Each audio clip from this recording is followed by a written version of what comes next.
Terima kasih Datuk Yang di-Pertua. Soalan saya soalan nombor 3.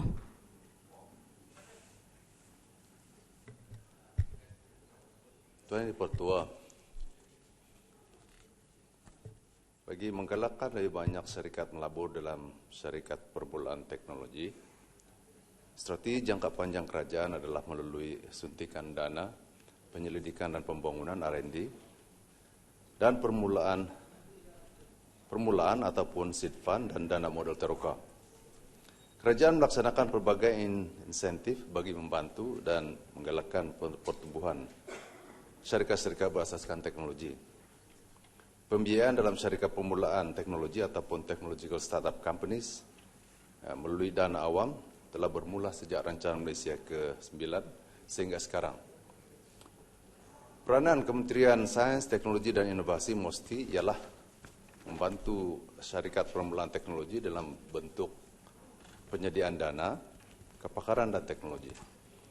Agensi MOSTI yang terlibat ialah Malaysian Technology Development Corporation (MTDC), Malaysian Biotechnology Corporation (Biotech Corp), Sirim Berhad, Mimus Berhad dan Teknologi Park Malaysia (TPM). MTDC menyediakan dana pengkomersialan penyelidikan dan pembangunan ataupun CRDF dan dana perolehan teknologi ataupun TF. Dana CRDF menyediakan grant padanan ataupun matching grant kepada syarikat-syarikat Malaysia untuk mengkomersialkan produk mereka. Manakala TF menyediakan grant kepada PKS tempatan untuk membeli teknologi dari luar negara bagi mengeluarkan produk. Perolehan teknologi ini akan mempercepatkan peningkatan kapasiti dan keupayaan syarikat tempatan serta mengurangkan risiko dan kos pembangunan produk. Di bawah rancangan Malaysia ke-9 sebanyak 186 projek, yaitu CRDF 154 dan TF 32 projek, telah diluluskan dengan dana berjumlah 295 juta ringgit, yaitu CRDF 294 juta ringgit dan 46 juta ringgit untuk TF. Manakala di bawah rancangan Malaysia ke-10 sehingga Ogos 2015, sebanyak 95 projek, yaitu CRDF 89 dan TF 6 projek, telah diluluskan dengan dana berjumlah 180 juta, yaitu CRDF 168 juta dan 12 juta untuk TF. MTDC telah berjaya menarik syarikat-syarikat swasta untuk turut melabur dalam syarikat permulaan teknologi sebagai pemegang ekuiti. Sehingga Desember 2014, sejumlah 125 juta telah disuntik melalui pelaburan oleh syarikat-syarikat swasta ini. Tuan Yang di-Pertua, Dasar Bioteknologi Negara atau DBN, yaitu mulai 2005 hingga tahun 2020, dilaksanakan dalam 3 fasa untuk menyediakan ekosistem pembangunan industri bioteknologi negara yang menyeluruh. Fasa pertama dimulakan dengan pembangunan kapasiti, yaitu 2005 hingga 2010, melibatkan program bina upaya modal insan dan penyediaan fasiliti. Ini diikuti dan fasa kedua, yaitu makmal kepasaran 2011 hingga 2015. Biotech Corp menyediakan bantuan fasilitis dan kemudahan keuangan secara pinjaman mudah melalui Biotechnology Commercialization Fund dan Bioeconomy Transformation Program. Kedua dana ini berjumlah 110,5 juta ringgit.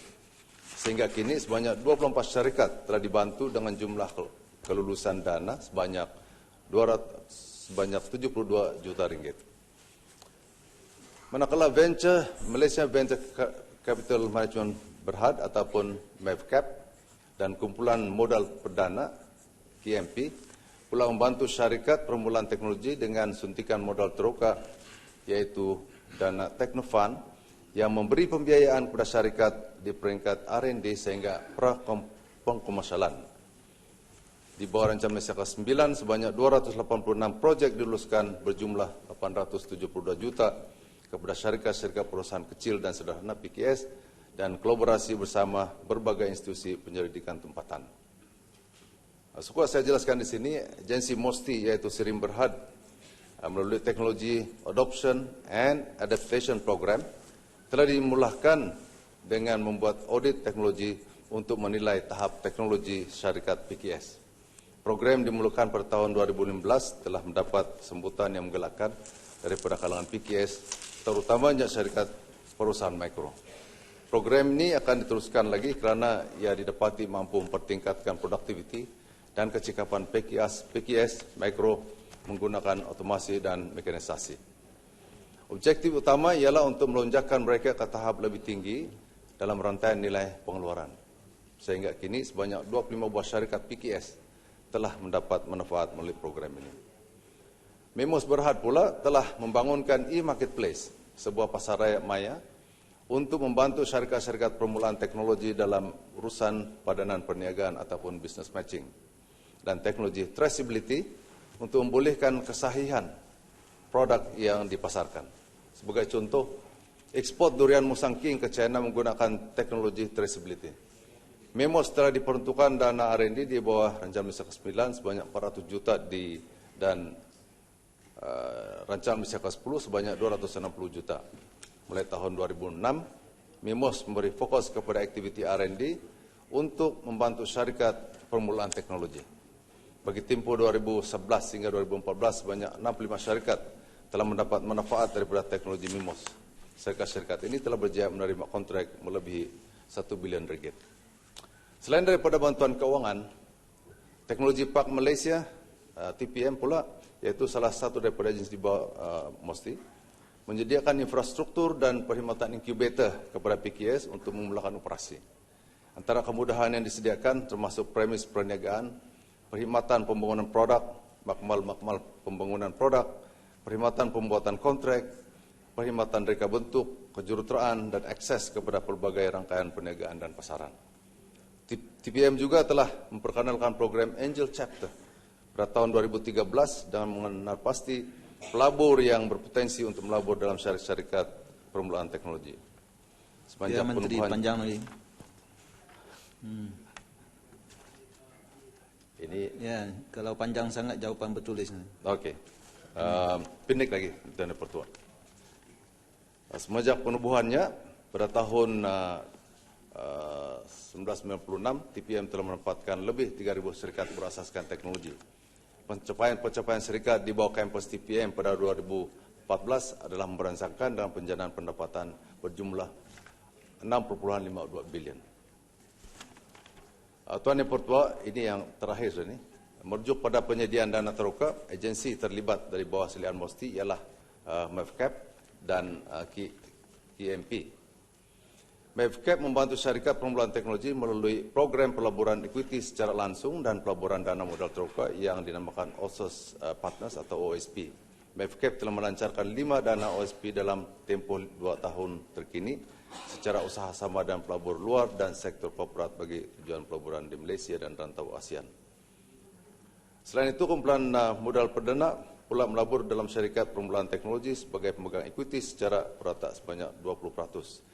Jangka masa pelaburan adalah antara 5 hingga 10 tahun dan matlamat akhir untuk membolehkan syarikat tersebut berjaya disenaraikan dalam bursa saham melalui tawaran awam permulaan. Bergantung kepada keadaan pasaran dan ekonomi semasa. Sehingga kini KMP telah melabur dalam 6 buah syarikat teknologi elektrik dan elektronik dengan jumlah pelaburan komited sebanyak 50 juta.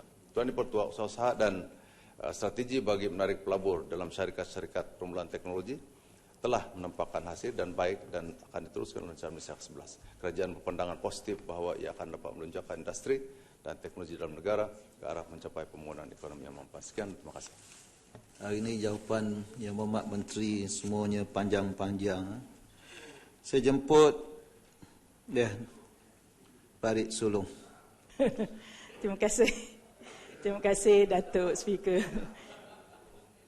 Pertama hari ini. Okey, saya nak ucapkan terima kasih di atas jawapan yang diberikan oleh Yang Berhormat Menteri. Kita juga maklum bahawa salah satu daripada 7 teras strategik dalam dasar sains dan teknologi negara 2 adalah untuk menggalakkan techno-entrepreneurship. Jadinya sehubungan dengan itu, daripada apa yang tadi dimaklumkan oleh Yang Berhormat Menteri, selain daripada yang diperkatakan adalah kebanyakannya adalah bantuan dana. Jadinya saya nak bertanya pada pihak kementerian, apakah ada follow on program ataupun program susulan yang diberikan untuk memastikan facilitate ataupun memastikan pertumbuhan syarikat ini berterusan seperti coaching, seperti mentoring ataupun training ini dilakukan oleh pihak kementerian, dan apakah pihak kementerian juga bercadang untuk berusaha dengan pihak universiti terutama dalam menggalakkan syarikat startup ini melabur dalam R&D innovation. Terima kasih. Ya, Sida Menteri. Soalan panjang, jawapan pendek ya. Pendek jawapan. Terima kasih jawab soalan tambahan daripada Pak Sulung. Sememangnya kita buat follow through, dan untuk makluman sebagai contoh di bawah Biotech Corp kita telah memberi Bionexus status sebanyak 261 syarikat, dan daripada 261 syarikat ini kita telah mengenal pasti 10 daripada syarikat ini yang boleh diangkat sebagai global player. Dan kita membuat coaching, baru-baru ini kita telah mengantar mereka ke Oxford University untuk membuat coaching dan juga pitching bersama dengan SME Corp. Dan dari situ kita akan dapat lihat syarikat-syarikat yang berpotensi yang boleh diangkat sehingga yang boleh berperanan momen di peringkat global. Berhubung dengan pertanyaan, sama ada kita bekerjasama dengan agensi lain seperti universiti dan sebagainya. Sememangnya sudah sekian lama kita bekerjasama dan ini akan kita mantapkan. Sekian dan terima kasih. Ya,